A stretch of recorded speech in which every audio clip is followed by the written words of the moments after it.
Hello friends, आज हम आपको अखंड भारत या फिर अनडिवाइडेड इंडिया के बारे में बताने वाले हैं। अक्सर आप सुनते हैं कि अखंड भारत था हमारा, हमारा भारत टूट गया, हमारा भारत बट गया, हमारा भारत कट गया। तो ये सब बात आप सुनते रहते होगे। तो आखिर अखंड भारत का कॉन्सेप्ट आया कहाँ से, उसके बारे में हम बताने वाले हैं। तो देखिए, पहले जो इंडिया है वो इतना सा नहीं था। पहले इंडिया में पाकिस्तान भी आता था। ये तो पाकिस्तान तो 1947 में अलग हुआ, पहले ये भी आता था। अफगानिस्तान भी हमारा पार्ट था, म्यांमार भी था और तिब्बत भी था। इसके अलावा श्रीलंका वगैरह में भी हम लोग का कम बेसी रूप से हम ही लोग का मतलब अधिकार था। तो इसी जो पूरा टेरिटरी है, बाउंड्री, इसको अखंड भारत बोलते हैं। इसका जो शुरुआत होता है वो मौर्यन एम्पायर से होता है। मौर्यन एम्पायर को तो आप लोग जानते होंगे, चंद्रगुप्त मौर्य इसका स्थापना किए थे। अशोक जो है बहुत महान शासक था उसका। तो ये सब तो बात आपको पता होगा। तो देखिए, होता क्या है कि 326 बीसी में एलेक्जेंडर का इन्वेशन होता है। कहाँ पे? भारत में।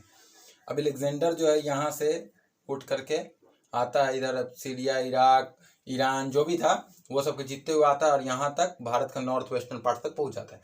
लेकिन उस समय एलेक्जेंडर के टाइम में यहाँ पे मगध एम्पायर चल रहा था, जिसका शासक था घनानंद।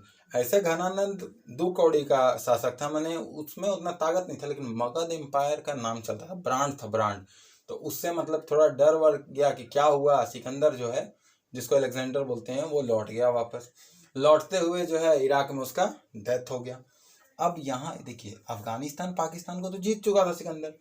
अब यहाँ से उसका हट जाने से, डेथ हो जाने से, यहाँ का पॉलिटिकल स्ट्रक्चर जो है वो गड़बड़ा गया। अब घनानंद को हटा करके यहाँ पे कौन बैठता है? चंद्रगुप्त मौर्य। वो क्या करता है, फायदा उस कैसे नहीं उठाएगा? तो फायदा उठाकर क्या करता है कि पाकिस्तान का कुछ इलाका, अफगानिस्तान का कुछ इलाका को वो जीत लेता है, कब्जा कर लेता है। इसके बाद सिकंदर का एक सेनापति रहता है जिसका नाम रहता है सेल्यूकस निकेटर।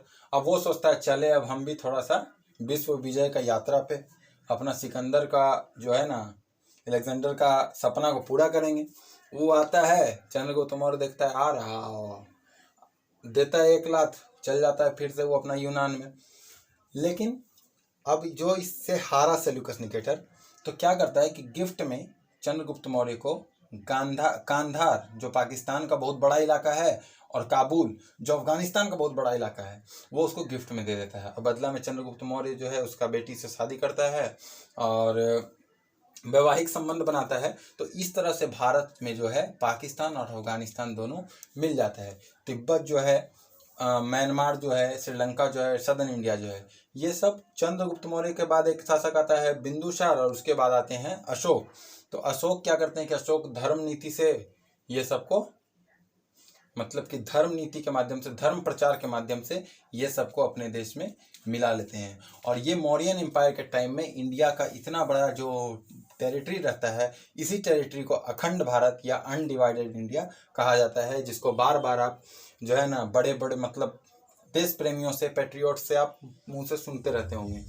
तो आई होप आपको वीडियो समझ में आएगा। वीडियो समझ में आया तो लाइक ज़रूर करिएगा, बहुत मेहनत लगता है। चलिए बाय।